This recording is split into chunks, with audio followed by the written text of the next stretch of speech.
Vinavati Tamastu Mavit Vishavahaihi.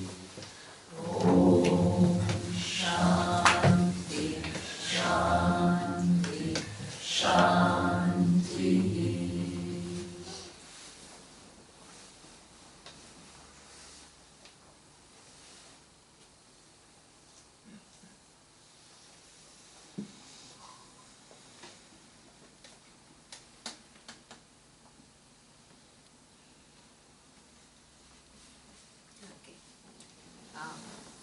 So in the last class we saw that the Karma Yoga includes aspects of dharma.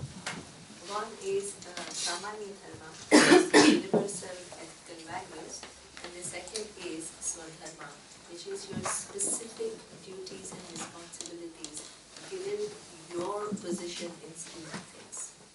Right. Now, the next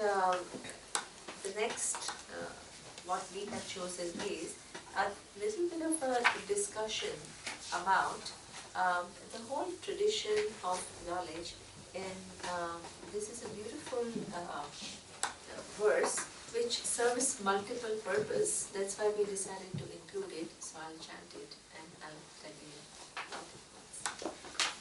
Shri Bhagavan Uvacha Imam Vivasvati Yogam Yoktavanahamavayam Vivasvan Manave Praha Madhurikshakave Bravid Evam Parampara Praptam Imam Rajarshayo Viduhu Sakale Neha Mahata Yogo Nashtaf Parantapa. Next verse. So Lord Krishna says that it seemed as though Krishna is this one little person, and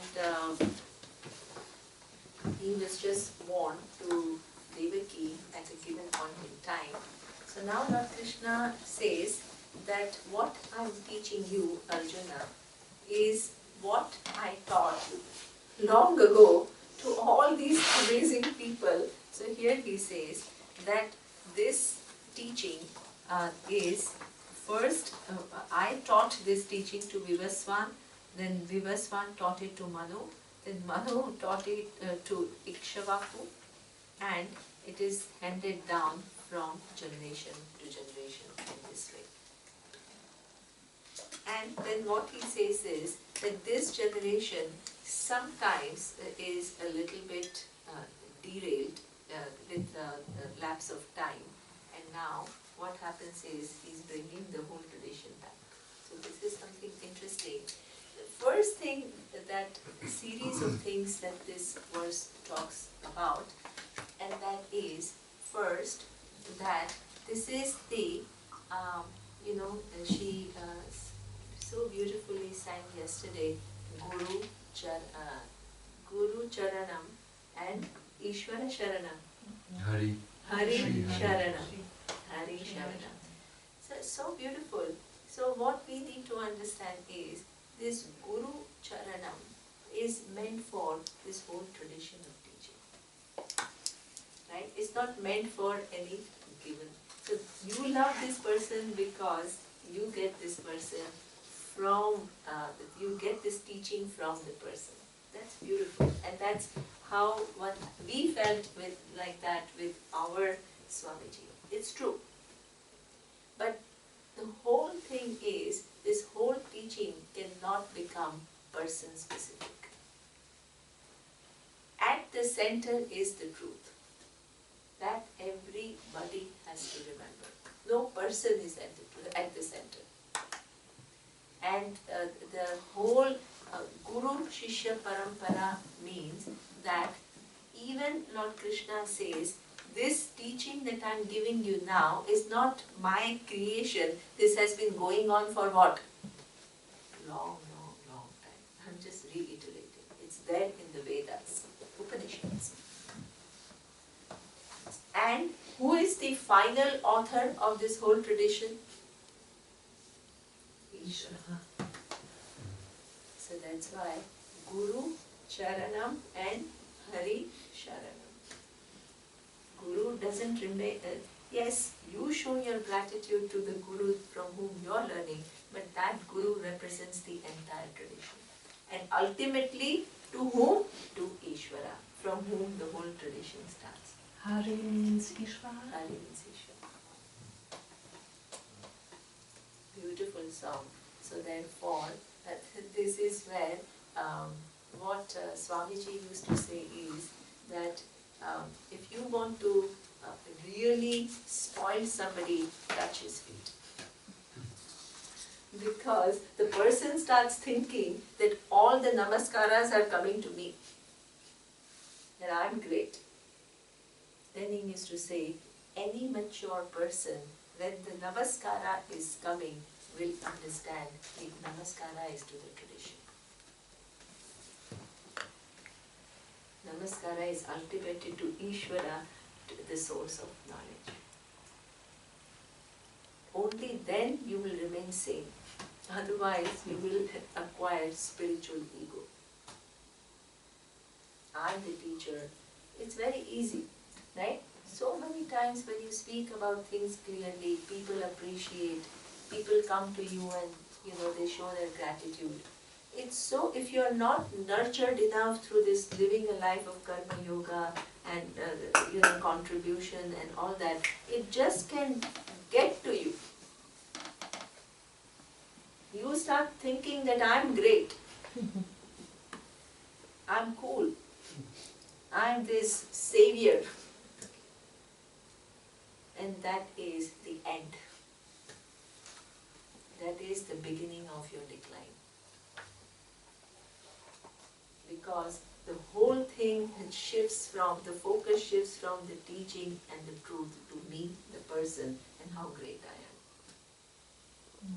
am.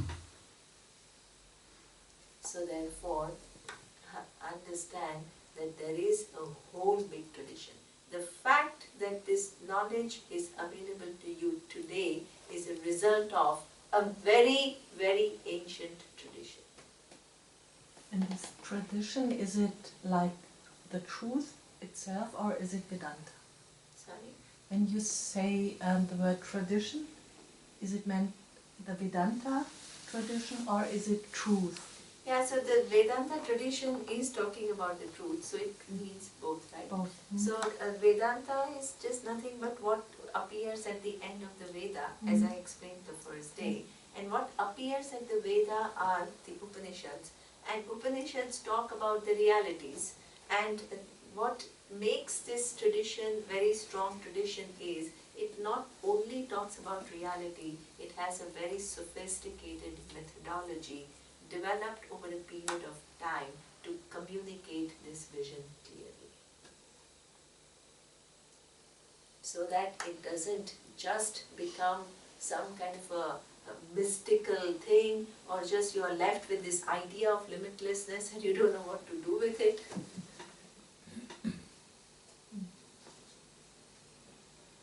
And a lot of pain is taken to ensure that you understand it correctly. Because, and this is what exactly he says, even if there is such a strong tradition, which is such a strong methodology, he says, Sakalene hamahata yogo nashtaf parantapa. Over a period of time, even if you have an excellent teacher, if the student is not ready, and you make one little mistake in understanding the vision, since each part is connected to other parts of the vision very, very intricately, you make one deviation and you go on a tangent.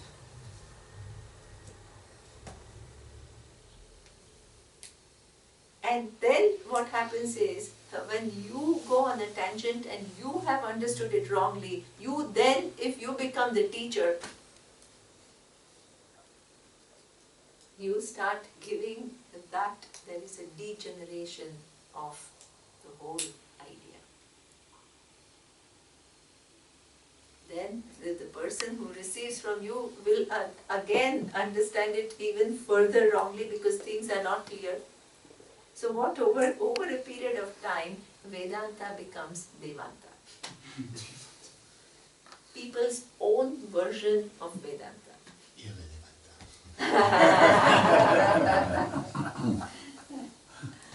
And it's so easy to do it because the mind, in order for it to capture all the ideas perfectly, has to be a highly clear and objective mind. And if we skip this step of becoming that person who's free of conflict, free of seeing things clearly, seeing not from our own subjectivity, but looking at things as they are, if we don't undergo this whole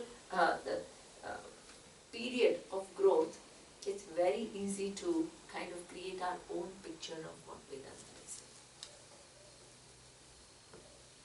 And then, knowingly or unknowingly, you misguide others. Sometimes quite unknowingly.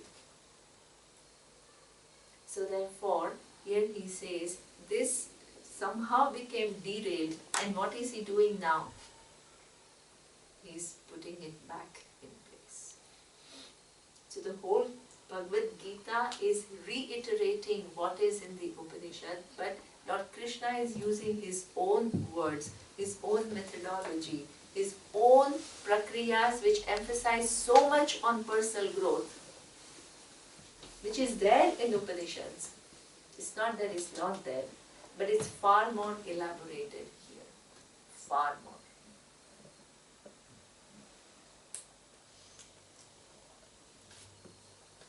And the vision is reiterated. So therefore, he says, this is not any person's teaching. And ultimately, every teaching, it's not only Vedanta, every teaching comes from Ishvara. The world is already there. You come in a world where body is already made. When you go and study medicine, what are you doing? Are you creating the body? You're studying the existing design. The design is already put together. So what you are doing is having an insight into the design of Ishvara. The intelligence which combines millions and billions of cells to make every organ, and place each organ at the right place, and make that organ function in synchronicity with all the other organs, and also the brain, to make you who you are. So like now Surya was saying, your sense of I is not only the result of your thought, it has three different phenomena, the biological, physiological, and the brain. And everything is integrated to give you this sense of I. Intricate design. So that means in any knowledge, we only remove ignorance. Whether it is science or it is any other discipline. We, as human beings, we don't create knowledge, we remove ignorance. And same is the case for Vedanta. In the other disciplines of knowledge, we remove ignorance with our faculty of means of knowledge.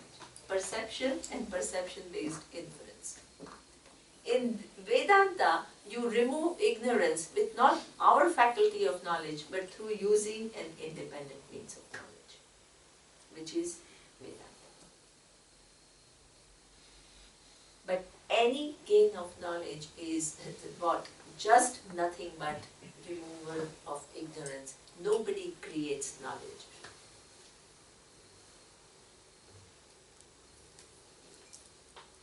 So therefore, ultimately, everything, that's why we don't make a distinction like, oh, this is material knowledge and this is spiritual knowledge. What is material knowledge? Show me what is material knowledge. Everything is creation of Ishvara. What did you create?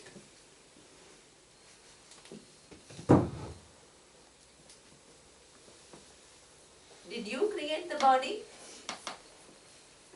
Did you create the sun and the moon and the stars and the galaxies? So somebody who's studying about galaxies or physicists, is he studying material things? There is Ishvara there. The intelligence which makes everything what it is. And the physicist devotes his or her lifetime studying the design.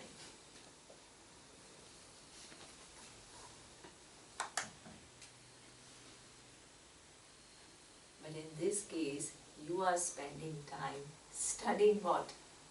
The nature of I, which is already there. Every knowledge is from Ishvara. There is no knowledge which is not from Ishvara. In the other case, you are knowing about so-called objects of the universe. In this case, you are knowing about your true nature, your true self. That's the only difference. So, now, Lord Krishna does not say that this knowledge came from Upanishad and then from Upanishad it is passed on. He says, I taught this knowledge to Manu, Vivaswan. Vivaswan taught it to Manu, Manu to Ikshabahu. What does it mean? He was just born, what? Right now. And he's talking about people who lived what? Thousands of years ago. So how is that possible? That is possible because Lord Krishna does not present himself as a Jeeva. He presents, in Bhagavad Gita, let me not say Lord Krishna, in Bhagavad Gita, Lord Krishna is not presented as just a normal person who became wise. He is presented as Avatara. What is the difference? You just need to understand what the difference is. We as a human being, what we call a person, is born of ignorance. We are born with the ignorance. What is the ignorance? That I am this limited individual. It's not that it is acquired as we begin to live. It is, the birth starts with ignorance. So that's why this birth starts with ignorance. It means you came with one physical body, which in Sanskrit we call Sthula Sharira. And within this physical body, there is what we call Sukshma Sharira. What is Sukshma Sharira? The subtle body. What is subtle body? Subtle body is not some esoteric things. It only, according to the Shastra, it means not only you have physical eye, but there is something subtle which makes you see. That is called subtle. That is part of the subtle body. Not only you have physical hand, but you have this capacity for the hand to move. That is what we call part of subtle body. Because by looking only at the physical hand, you don't know whether the hand is going to move or not. There is something subtle. And also what goes on in your mind, I can look at your face and maybe infer what you're thinking about, but I don't know exactly what you're thinking about because it's subtle. So that means the subtle body constitutes of the subtle capacity of your 5 organs of action, 5 sense organs, 5 prana, and 4 different aspects of mind. This is the definition of subtle body. So that means, now the question is, why is it that you have come with this specific physical and subtle body, and why have I come with a different physical and subtle body? So the subtle body in Sanskrit is called Sukshma Sharira. What is Sukshma Sharira? The subtle body. So physical body, Sthula Sharira, subtle body, Sukshma Sharira, and then what we say is why different people are born with different what? Physical and subtle bodies. What accounts for this difference? She knows the answer. So what accounts for the difference is we have different causes.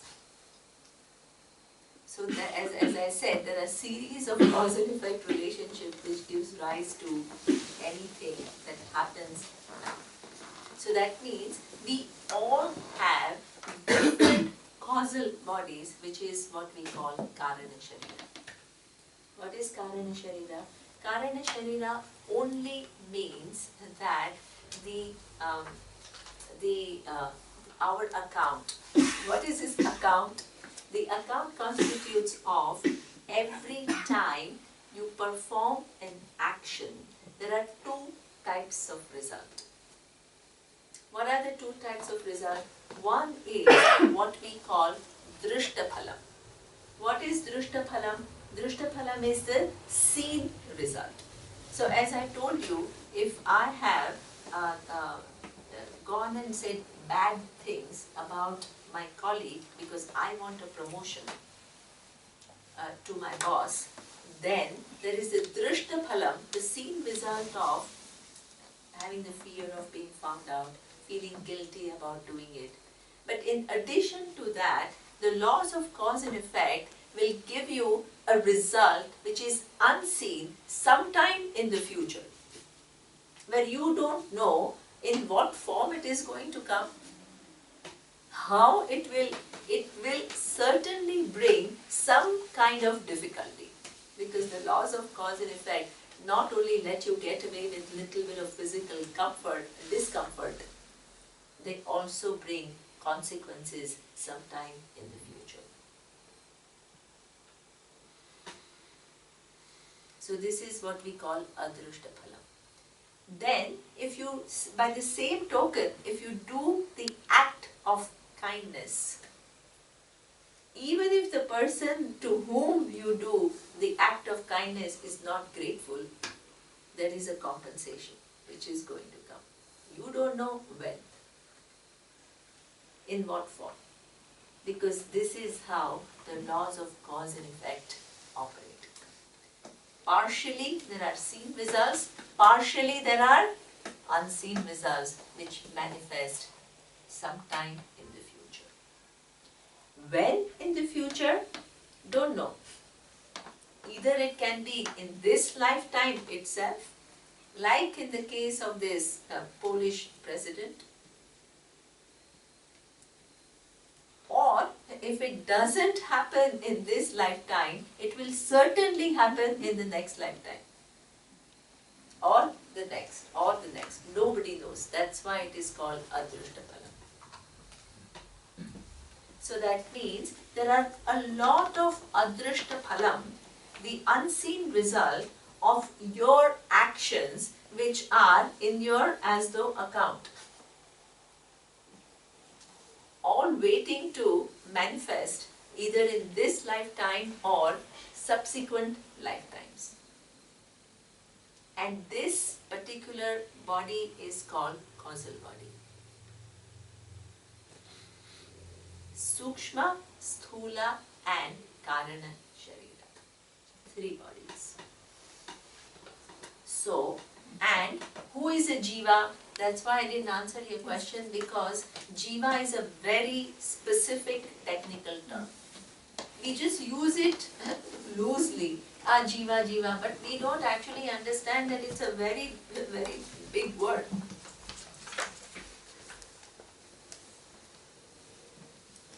It indicates something very specific, that when there is ignorance about our true nature, we identify ourselves with this individuality, which is what? Sthula, Sukshma and Karana Sharira. We become an individual. So that means awareness, when it is covered with ignorance, it gains the status of Jiva. When it is mixed up because of ignorance, this awareness gets mixed up with what? A particular physical, subtle and causal body. The name for this is Jiva.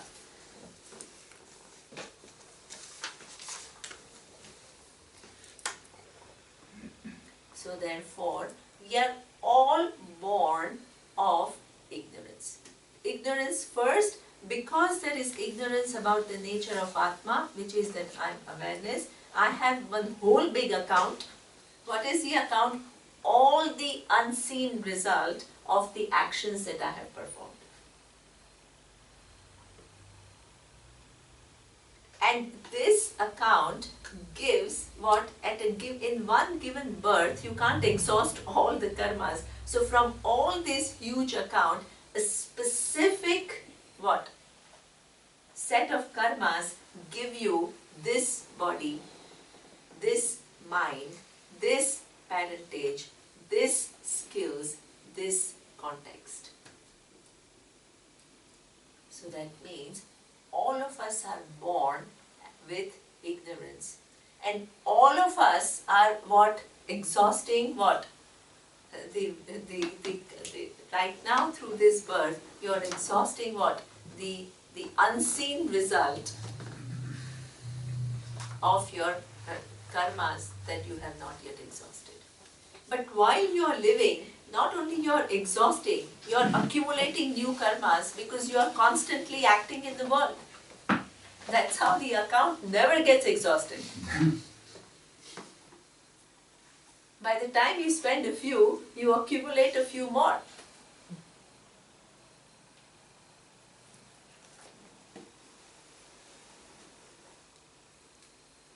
So therefore, the only way to get out of the whole thing is what? Karma Yoga. The Karma Yoga prepares you, but ultimately the knowledge of Atma. Knowledge of Atma that I have never performed any action in the first place. My perception is that the accumulation of karma goes faster and you accumulate more than you actually let off because the whole world kind of seems to. So see the thing is, so that's true that in fact if you don't know the reality, every action that you do has a consequence actually. So you're right, in one lifetime, can you imagine how many karmas you accumulate? Because from day one you're acting. And I can do many more actions now than I could do 5,000 years before because there's so many, there's multitasking. That means multi-karma.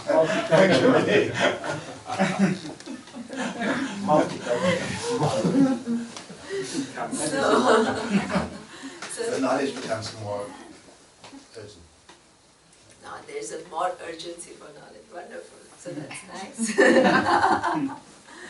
So, basically, so we are all, one thing which is common to everyone, all of us have physical body, subtle body, causal body and ignorance. All of us. This is called Jeeva.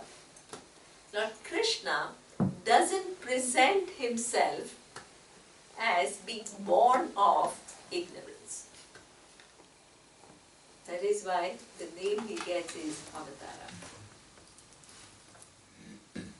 So that means this, the intelligence which manifests in form of all the different forms in the universe, sometimes in order to perform a specific task which cannot otherwise be accomplished by a normal person, takes on a special form, not out of ignorance, not out of causal body, which has all the karma in the account. Just that manifestation which comes for a specific purpose and accomplishes the task and resolves. That is called Avatara. So what is the difference between Avatara and a Jeeva? Both appear to be in forms, right? Even Krishna had a form and Arjuna also had a form. But Lord Krishna is said to be an Avatara. Arjuna is said to be who? A Jeeva. What is the difference? Arjuna is born of karma and ignorance. That's why he's asking Lord Krishna for that knowledge. Lord Krishna was not born with ignorance. The intelligence takes on a specific form for a given purpose, for a period of time. So therefore, Krishna is not considered to be a Jeeva, even though there is a form.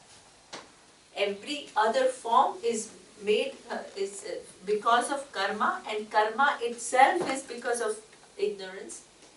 This is one form which is not born with the same process. But Lord Krishna is very clever.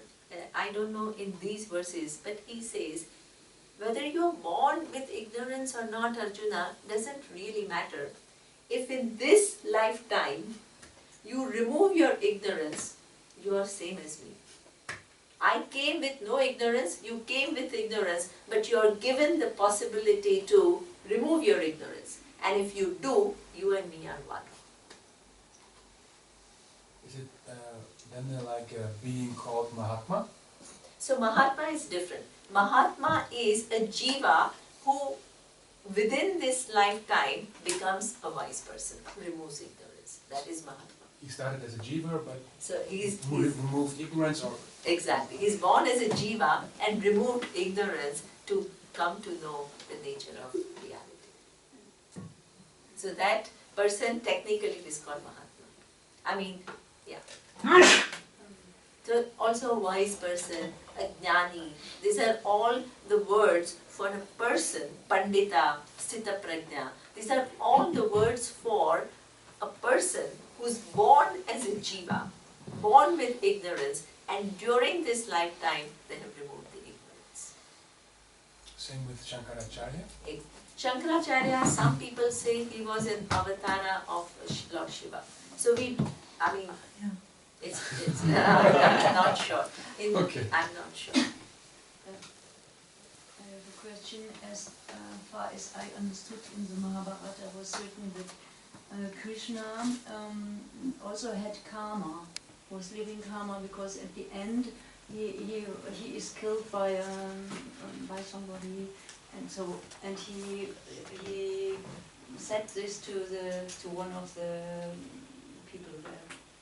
No, Krishna is not presented as somebody who has to exhaust karma from the past. No, because That means in the life, see, the thing is, if you come into being, you have to come. See, he came through Devaki. You can't just appear from the sky. So then you have to have a life, and you have to have a life mission. So, and also just as you have a life mission, he had all the difficult things to do. He had to kill his uncle first, Kamsa. Then he had to kill so many people who are, and all his life is about Jarasandha. It's all about the destruction of all the people who are evil. Really. Worldly lifestyle. Plus he was a king, he was having a good time. He didn't have a problem. And he was very wise. He was not saying, what is there in this world? In fact, he was telling, hey, you better engage, and not only you better engage, I'm constantly engaging. Even though I don't have anything to gain or anything to lose. All Bhagavad Gita. So, just as he came, there has to be a way that he goes also. So somebody throws an arrow. this is what I meant. Yeah. And also, the karma did belong to this, the whole Yadur Vamsha, which is the whole the clan in which he was born, they all had to go because of their some collective karma, but not Lord Krishna himself. But just as he comes, he also has to go and he has to perform a series of actions in his life. So he almost seems like what? A normal person.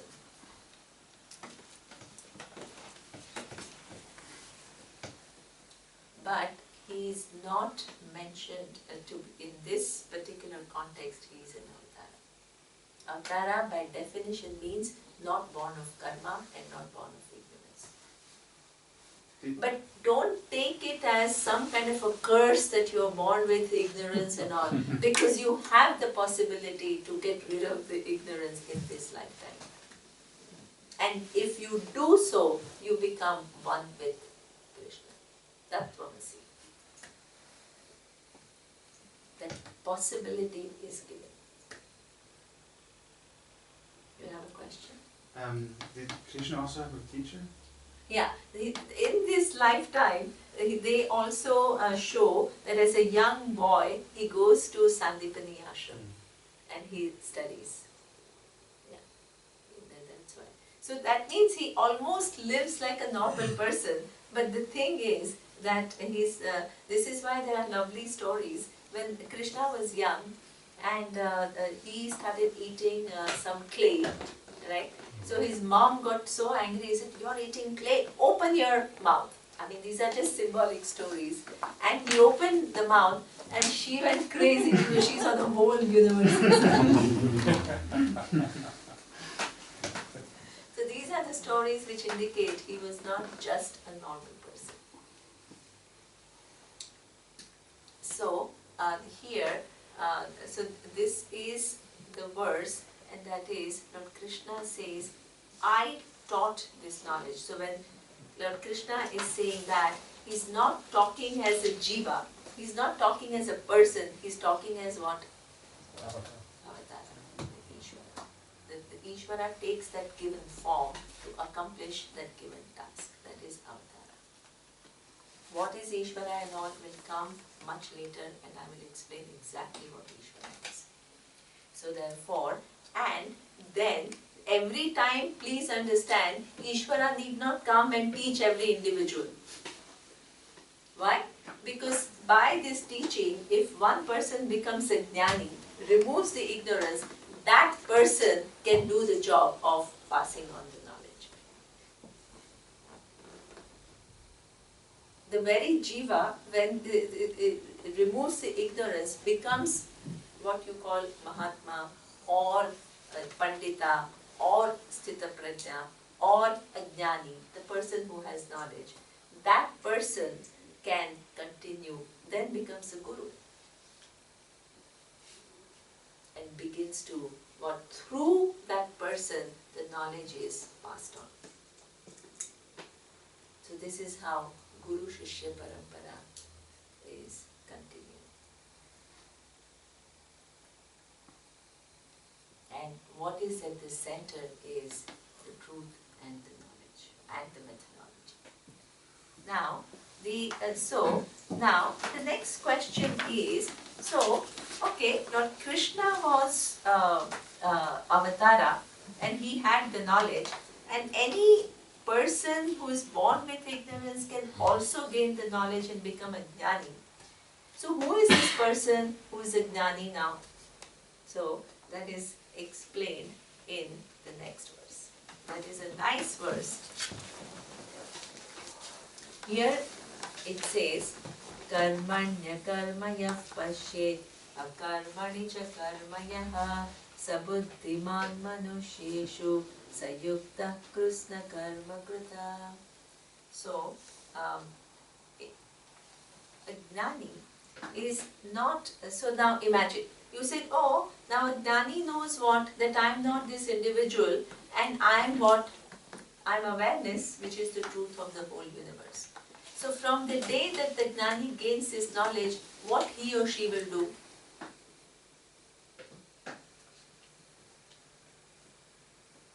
It may seem like, every action that you do is meant for gaining the knowledge. Once you gain the knowledge, there is nothing to do. And in some ways it is true, but in some ways it is not totally true. And this is what Lord Krishna is saying. Karmani akarma yaf pashyet. Akarmani cha karmaya. So that means, normally our definition of what is karma is what is action? What is action? There is some activity and then you call that action. And when you are sitting quietly, you call it what? Non-action. You know it. But then, okay, it's called inaction. So our definition of action is when there is activity, and when we don't do anything, it seems to be what? Inaction to us. Is it? Except for Shan. He's a little clever. So The grammar means the distinction in Yeah. every language. Yes. Verbs of action or verbs which Of indicate inaction. a condition or a state State. where there is no activity. Action. The grammar, the language says that. So therefore, and that is our normal definition. Action and non-action. Action means activity, non-action means sitting quiet, not doing anything. Now, he says that a wise person is the one who sees action in non-action and non-action in action. What? This is the verse. Karmani akarma yaf pashyet. In activity, the person sees non-action. And akarmani cha karmaya. In sitting quietly, the person sees action. And then he says, sa buddhiman manusheshu. Among the people, he is the buddhiman. He is the wise person. And for him, tasya akarma krit. That means for that person there is nothing else to be done. So what is this? This is a little twisted verse and it needs to be understood. The understanding, as long as you have ignorance, please understand this, as long as you think I'm an individual, you are a karta. You are a doer.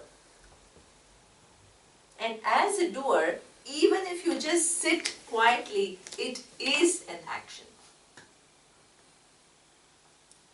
Just sitting is also an action. So that means a passivity that you say, okay, now I don't want to engage in anything because it's too much trouble. That is actually an action.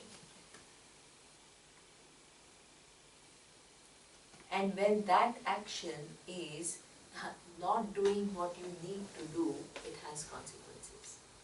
Passivity has consequences.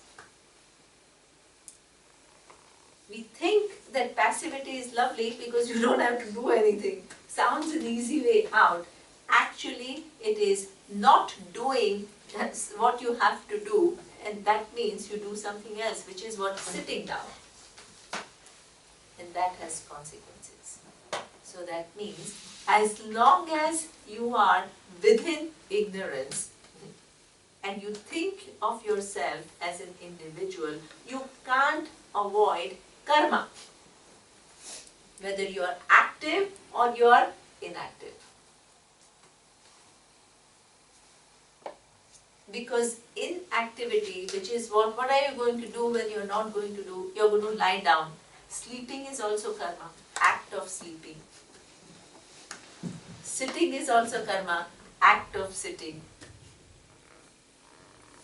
You can't escape action as long as you are within avidya. The minute you remove the avidya, then Atma gets, your sense of I gets shifted from the individuality to awareness. Does awareness ever perform any function? No. So it's not affected by karma anymore. Excellent. So that means you can be highly active, and if you know the nature of Atma, you are what? Akarta.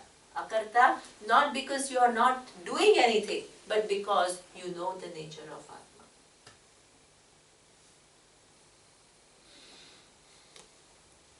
akarmani karmayav pashyet. So that means that living a lazy life is not a solution.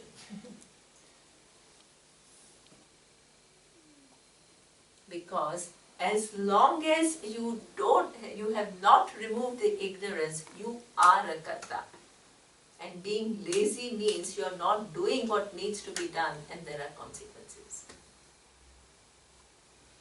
Because you are not playing your part, and you are living in an interconnected world, and you have roles to play, and you are not doing it. Consequences. What consequence? Not even giving you enough good punya, good unseen result is actually regressing you. But once you become the person who knows the nature of Atma, you don't need to say, now for me, why should I do anything? Because Atma is a karta. In fact, the logic is totally different.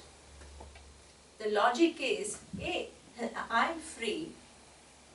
Atma there is some blessing which made me understand the Atma exactly what it is. Now, till I leave my body, I am with a certain relationship with this body and mind. And during this lifetime, why not I use this body to help others? What's wrong? It doesn't add anything to you, doesn't subtract anything from you. So that means there are some people who may choose to just live quiet life. There is nothing wrong. Please understand. There is nothing, please don't categorize it as wrong in the sense that it's, but what is meant is that this cliche that wise person has to be outside the world, that is not true. You could be highly engaged in the world and act totally out of freedom. Totally, because you know the nature of reality. And in fact, you can accomplish a lot more than a struggling Jeeva could accomplish. Because a struggling Jeeva has too many notions, too many afflictions. Interventions can't be clear. So therefore, the freedom that Lord Krishna is talking about is not that you just now either you leave everything to know the nature of Atma, and the second is after you know the nature of Atma, anyway you label the whole world as mithya and what? Just discard it. That's not what he is talking about.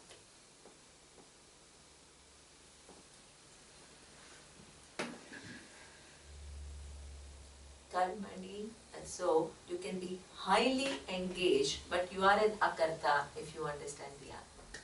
And you cannot be doing anything, and you are still doing karma if you have not removed the ignorance. And then there are consequences. So this is what he says, the wise person is not having what the opinions of a normal people are. So he is the buddhiman manusheshu. And once you know that, you are free to have what? Either an active life or a non-active life, because Atma is free. That choice is entirely yours, the way you want to live your life. You can't make a value judgment, oh, this person is still so engaged. Is he doing karma yoga? Hey, you never know. The person is free and doing it. We kind of have a feeling that anybody who's active is only doing karma yoga because they haven't yet reached the final thing. And this includes also being like a soldier, killing people, for example. So that means there is a very nice story within our tradition where Janaka, he was considered to be a wise person, but he was a king. And he was ruling the kingdom. Even Lord Krishna was a king. And he was ruling his kingdom.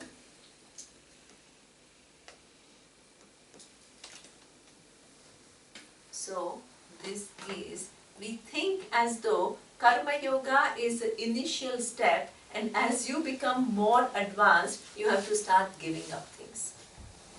And this is exactly what Lord Krishna negates actively in the next verse. He says, Sannyasastu mahabaho dukkhamaptumayogataha yoga yukto munir brahma nachireladi gacchati. So this is a very nice verse which says, once you are, just before you understand this verse, you have to understand that once you have understood that knowledge of Atma is what I am searching for, and that is what is going to give me moksha, and moksha is recognized as a valid pursuit, you have a choice of two lifestyles. What is the two lifestyles? One is that of sannyasa and the other one is that of karma yoga. Who is a karma yogi? Who says, yes, I want the knowledge, but I want to prepare my mind and remain in the world, do what needs to be done, but use all these experience as an opportunity for me to grow, which will enable me to gain the knowledge. Now, along with that, a second lifestyle is also possible. And what is that lifestyle? Sannyasa. What is this sannyasa?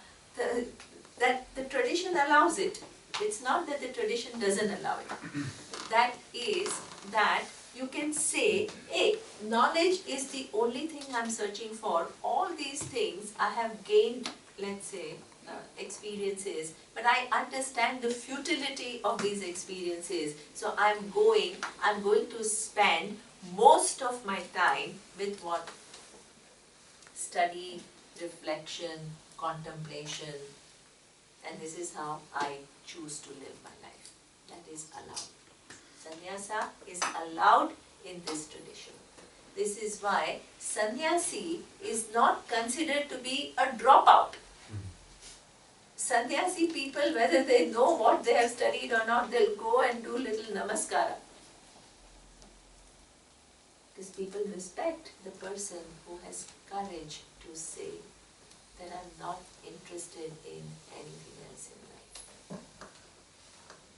The sannyasa ritual that I have seen some of my classmates have become sannyasis, people with whom I have studied.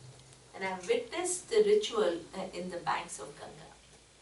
And it's one of the most moving and the most beautiful ritual.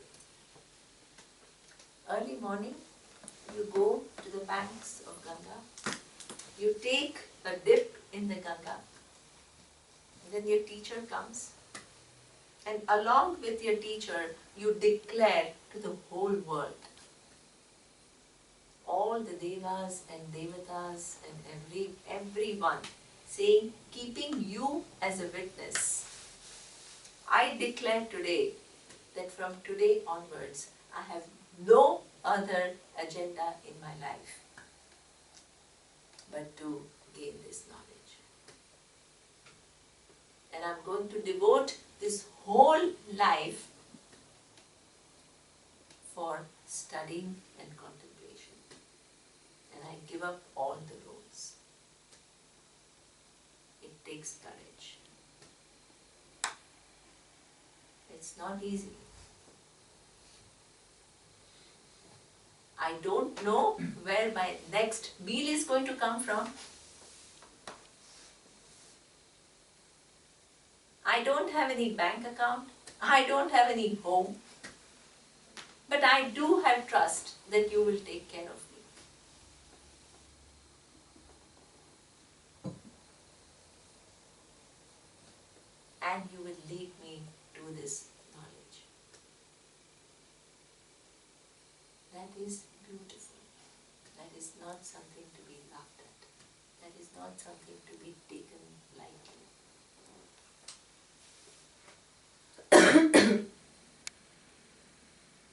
You need trust. Without trust, it cannot happen.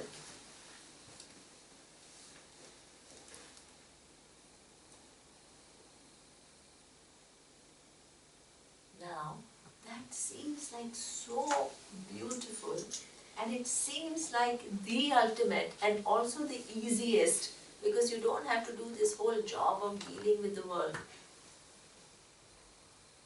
So, and that also seems like a fast track to moksha.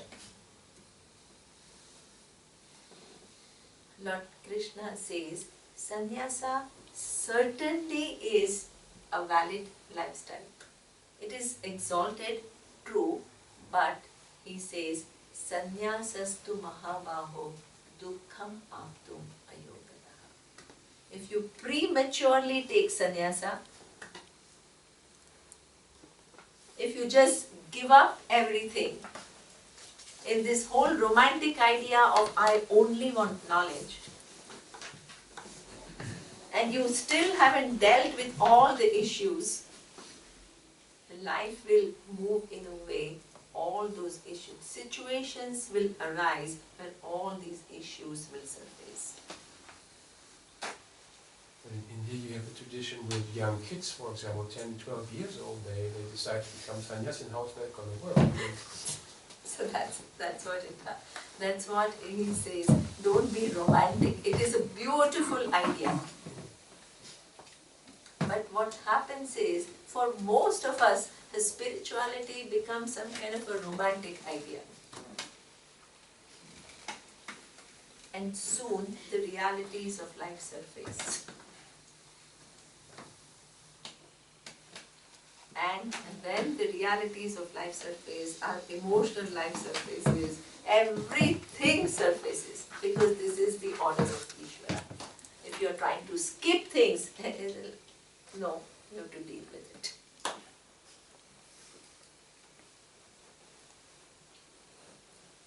You think you are really smart, Ishvara shows is much smarter.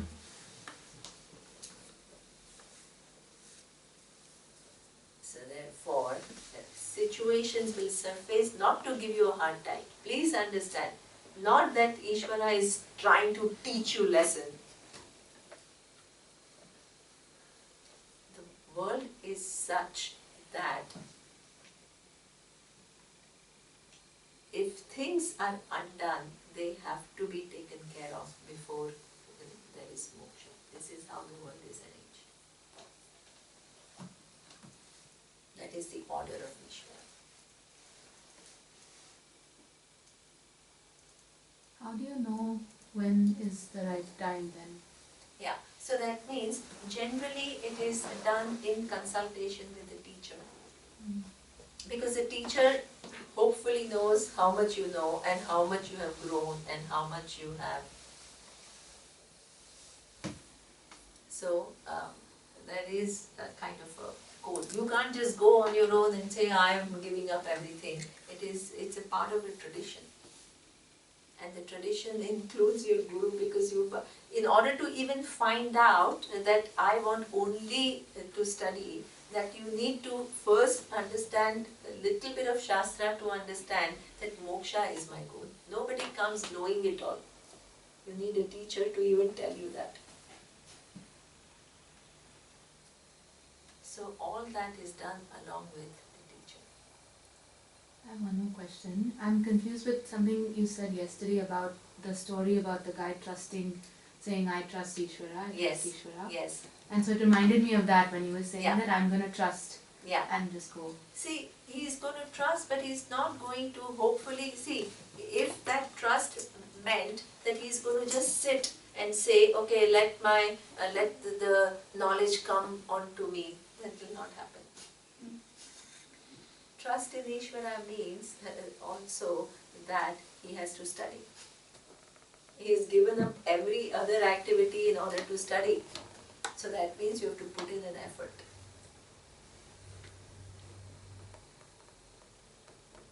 The trust is that if I put in an effort, there will be a reward.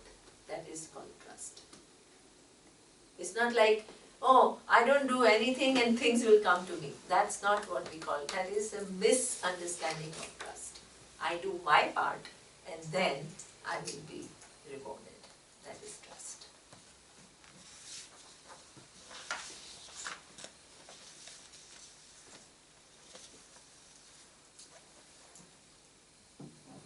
therefore, here he says, if you prematurely take sannyasa, it will give you dukkha. Dukkha means challenges will come. And challenges can come in so many different ways. So just a few simple, they don't even seem like some big thing. But you see little bit the lives of people and you begin to realize that things are not dealt with. So, simple examples, but they show a lot. So, very times we all meet, right? We have, periodically we have meetings, all my classmates who are now sannyasis. So, the first question the one asks to the other is, how many students you have?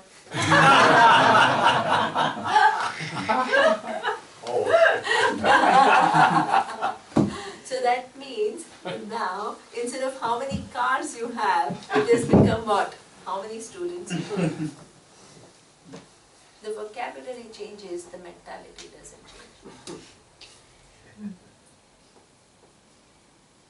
But have you built an ashram already?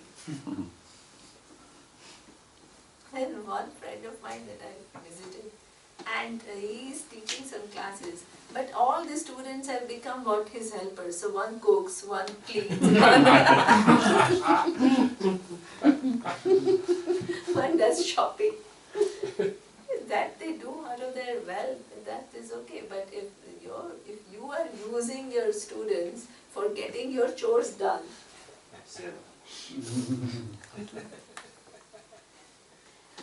so that means all these things, you can be a big teacher, you can be a sannyasi, but if you haven't taken care of all this, it will start manifesting.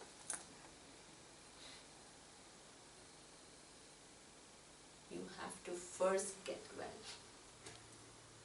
Nurture yourself, nourish yourself, become a good, solid, compassionate, connected human being.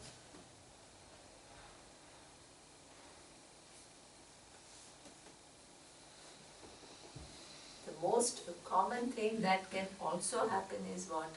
That you can have, let's say, the student of other gender, and they start looking up to you, and they start, oh, this, and you get into relationships. That's a very common thing. Because everything that you have, all your needs are kind of pushed aside without being addressed.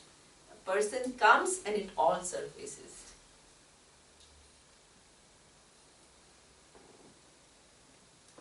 Then what happens is, unfortunately, see the thing. That it happens is natural because you have not addressed it. But then now you have also taken sannyasa, so you can't do it publicly. So now you have to hide and do it.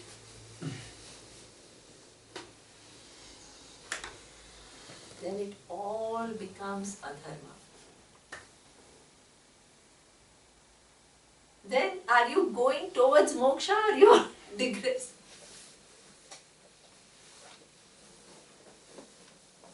What is the so-called idea of sannyasa and how you are living your life? So therefore, this is what he says, sannyasa is a huge thing. It's not a small thing. So this is what he says, sannyasastu mahabaho dukkham apto ayogata. This idea of living the world is something which sounds beautiful, sounds very romantic, but at the same time, if you are not prepared for it, it will give you dukkha. Ayogata. If you are not ready, it will give you dukkha. Whereas, yoga yukto munihi brahma na achirenati gacchati. The person who is yoga yukta is what? A karma yogi, who is just living one's life normally and using the experiences, as I told you right in the last class, to undo all the baggage, he says, may get it much faster. Because the person is proactively not pretending anything, actually working on it and preparing oneself for it. Yoga yuktaha munihi. And he will gain what? Brahman. Brahman is the nature of Atma. And when? Not later than this sannyasi. He says achirena digacchati. He will get it faster. We always create some kind of a chronology and say first karma yogi, then sannyasi, and then moksha. So it almost always seems that when you are doing karma yoga, you are like in the initial stages. In advanced stages of your pursuit, you will become a sannyasi. And after this advanced stage, you will be what? You will get moksha. Lord Krishna destroys this chronology. He says moksha is a function of what? How much are you prepared? It's not a function of the choice of lifestyle. Both lifestyles are good if it is conducive for you, but one thing is non-negotiable, and that is what? Your growth. If by sannyasa, taking sannyasa, you want to avoid the step of growth, forget it. Thinking that you are expediting, you will actually get dukkha. Confusion. But if you are smart and if you are doing what needs to be done and working on your growth, then without being a sannyasi, you can get the knowledge. It doesn't mean that all the sannyasis don't get knowledge. Please don't get me wrong. That's not what I'm saying. Sannyasi, there are people who are really committed to knowledge. They have maturity. They already have a certain highly contemplative mind, and they naturally at times they don't have any connections very much. There are people like that. And also for lifestyle. It's a lifestyle. Please understand. It's a choice of lifestyle. And what Lord Krishna says, both lifestyles are equally valid. Don't try to say one is superior than the other. It's just a matter of choice and your inclination. Yes. But also you find sadhus or sannyasis who are doing it only for the lifestyle, to pretend just to live an easy lifestyle. Okay. I mean that you can be one for moksha or one for the lifestyle. That's what I meant. Oh, okay, that's what you meant. Like Okay. in Rishikesh, when you walk through the streets, Yeah, you see those. yeah, exactly. I mean, you just don't know even how many are actually studying You don't know. Gita or how many are actually studying Vedanta. Yeah. But here we are talking about the sannyasis who are studying Vedanta. Yeah. Even then, it's not as straightforward. Yeah. So therefore, one thing is, knowledge, Atma is what it is.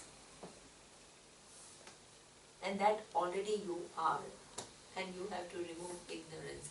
And for removal of ignorance, you need a prepared mind. And somehow you have to prepare the mind. And for that, two lifestyles are available. Karma Yoga and Sannyasa. Sannyasa seems to be easier, but it's not. But that doesn't mean see here, it's not everybody should do this. This is not the language of Gita.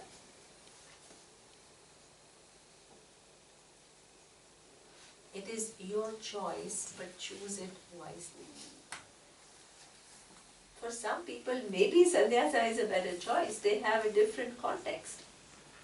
So there are already, sometimes, there are young people, and the first things, they all have this little bit of romantic idea of, oh, now I've studied for 3.5 years, and I want to become a sannyasi. That's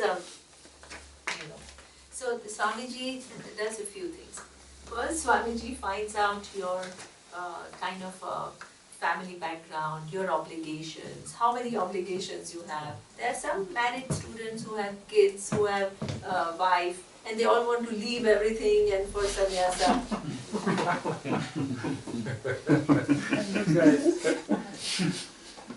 So therefore he says, hey, you have duties to do. You have to do it. So that was one criteria. Which position are you in life? That is one of the criteria. The second criteria is what other options you have in life. So there were many students who just, their whole life was designed in a way that they were not really educated. They didn't have anything else in life. So, and they came to this study. So naturally, they had no other options. So they are carved out for only teaching and only, studying. Then he gave them sannyasa, but he told them, please, this is your opportunity. Take it as an opportunity to share this knowledge and grow. Don't take it as, oh, Swamiji has given me sannyasa, so therefore I have reached, I'm so mature and I'm so this thing and I'm now ready for the knowledge. Don't take it like that. He used to tell them. And the third thing that he used to do is see the person's chart. Because each life has a different, the prarabdha, the karma is different. Each one's role in the grand scheme of things is different. You mean astrological chart? Astrological charts. He used to see a little bit to see how the life is designed a little bit. That was not the only thing, obviously, but there were few things he saw before he said what is an appropriate lifestyle for you.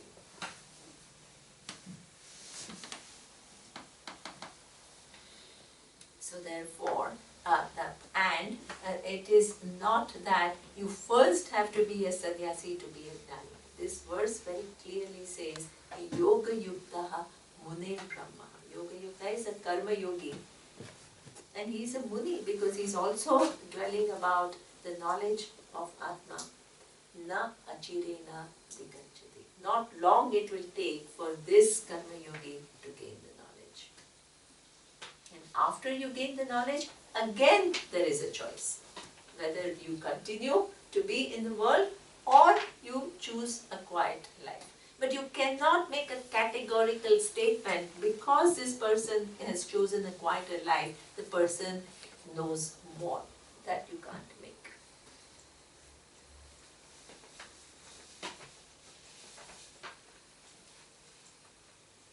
So therefore, knowledge is in the center and preparation is at the center, and two lifestyles are your choice. And choose wisely.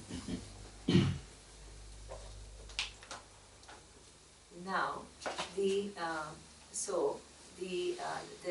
same idea is explained in the next verse in a slightly different manner, which I will finish now, and in the evening we will move to the next verse. So the next verse is Naiva kinchit karomiti yukto manyeta tatvavita Pashyan shrunvan spruhan jignan ashnan gachan swapan shvasan pralapan visrujan brunnan unnishan nimishan napi indriyadendriyartheshu vartanta iti dharayan. This is very nice. So now imagine through either sannyasa lifestyle or karma yogi lifestyle you gain the knowledge. Right? Both the lifestyles are meant for knowledge. So living whichever lifestyle you gain the knowledge. So what happens to this person? So here he says the tattvavit. Tattvavit is what? The knower of tattva. What is tattva? The knower of the truth. he says, Naiva kinchit karomi iti yukto manyeka tattvavita. So the wise person knows that I am not the doer at all. The kinchit karomi iti. I am not the doer, but does it then mean that he is not doing anything? He says, while doing all the activities.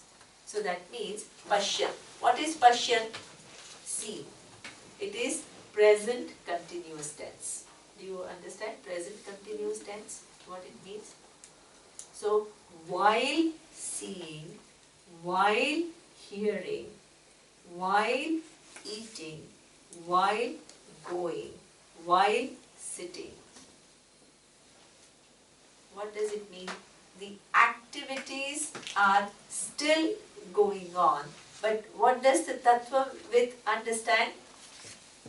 Na kaschit aham karomi. That is why? Because Atma is actionless.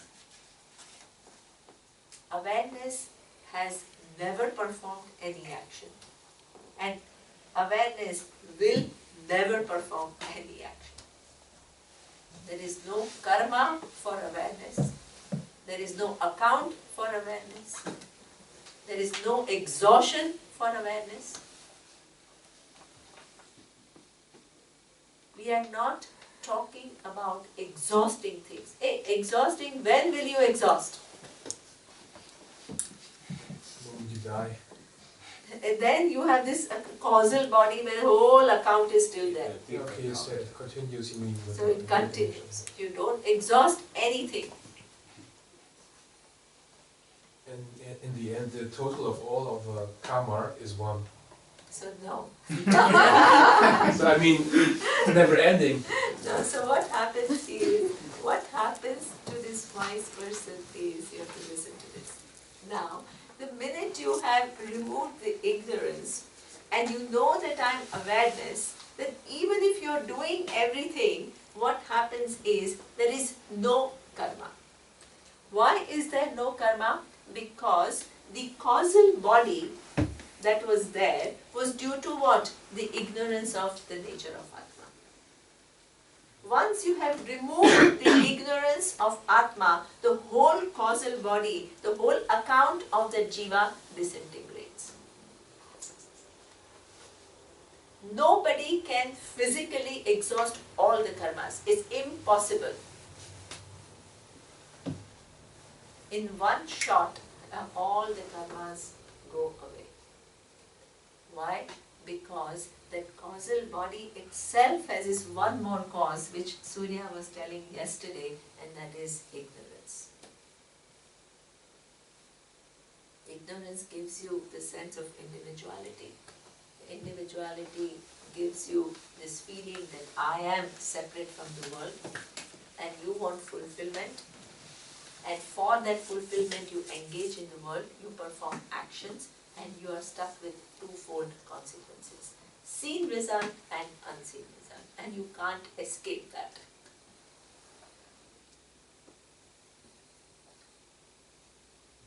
The only way to get out of it is to know the nature of Atma. Once you know the nature of Atma, the whole account is closed. The whole karma account is closed for this person. There is a very beautiful verse. It says, Jnana Datta Karmani. Fire of knowledge, what does it do? Burn all the karmas, all at once.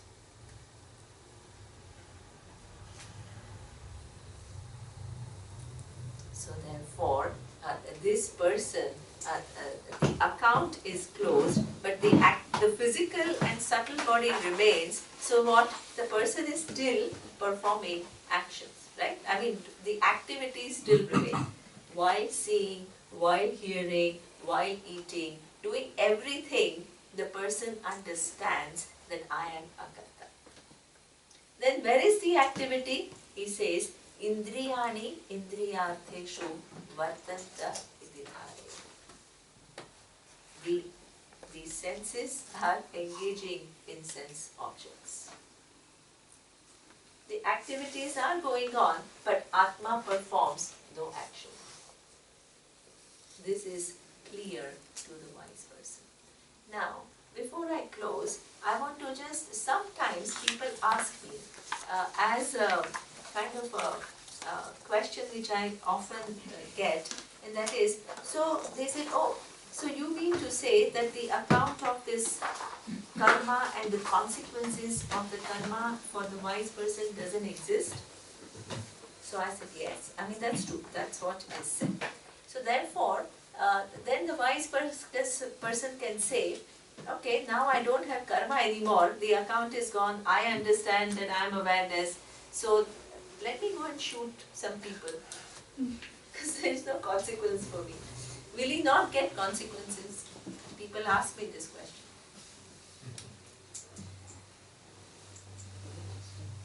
What is the answer?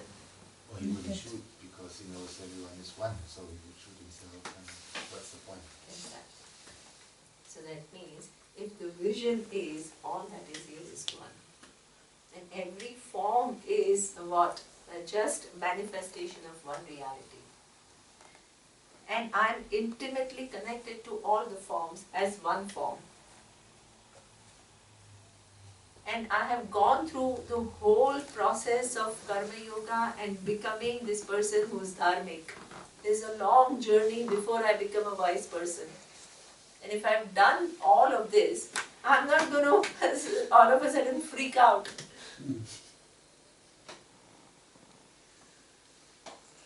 And fall back. This falling back is something which, that means the person didn't get it.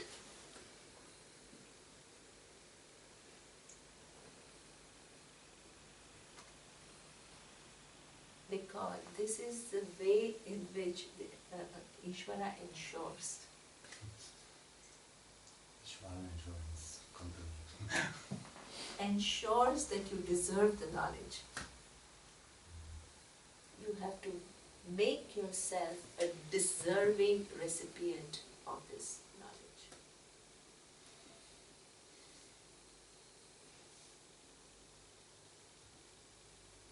Otherwise, with all your escaping all the problems, then you will begin to misuse this knowledge. That's why this design. Does the closing of the account also imply no rebirth? Yes. Okay, very good. The closing of the account implies no rebirth. Because what gives you rebirth is this causal body, which keeps giving you what from the whole set of karma, it fructifies a given set of karma which gives you this body and mind. And that causal body itself is because of ignorance. When ignorance goes, the causal body goes. This particular body still remains because it is already, the causes are already released, but there are no more other causes. So therefore, there is no more rebirth for the wise person. Yes.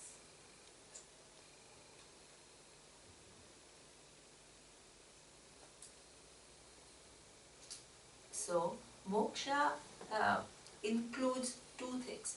One is freedom here and now, because Atma, that is you, is already free.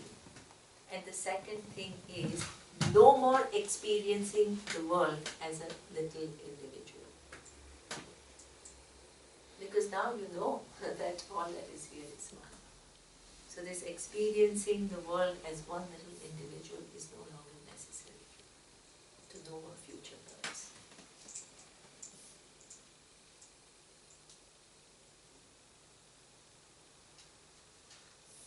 So these are the next set of verses. Now the next verse talks about meditation. So now we will see in the next class, in this whole scheme of things, where did meditation come in? So what is the purpose? That we will see next. Om Purnamada Purnamidam Purnat Purnamudachyate Purnasya Purnamadaya Purnamevavashishyate. Om Shanti Shanti Shanti.